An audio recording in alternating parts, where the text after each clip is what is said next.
Өзбекстанымыз жақсы болып кетсін, жолдар ашылып. Енді сол бізге Өзбекстан мен Қазақстанның ортасында жүреміз. Біз қиналып қалдық, жолдан жауып қояды границаны, ары қарай очередь, бері қарай очередь. Ашып тастаса жақсы ғой, Союзға кіріп кетсе.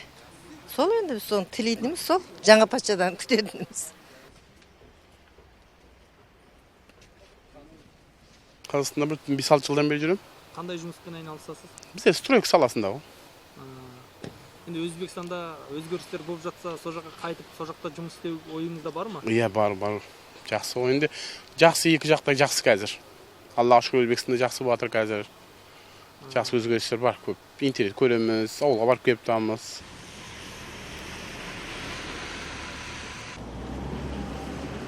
Ну, в принципе, знаете, у нас неплохо было в Узбекистане, просто если экономический уровень поднимут, то вообще будет замечательно. А так у нас тихо, спокойно, мирно, все друг друга любят, это главное.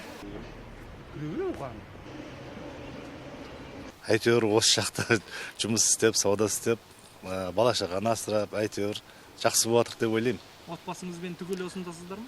Отбасыммен түгел осы жерде емес, жұбайыммен. Бала шаға Өзбекстанда ғой, иә? Бала шаға Өзбекстанда. Жылына қанша рет барып тұрасыз шамамен оларға? Әр ай сайын барам, да қаласы. Айлығыңызды апарып беріп тұрасыз? Естественно берем ғой.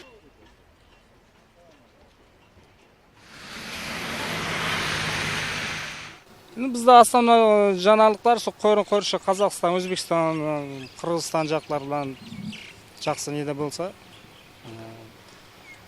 шекаралар ашық болса, солай барды келдіміз, туысқандар көп Қазақстан, Өзбекстан аралығында.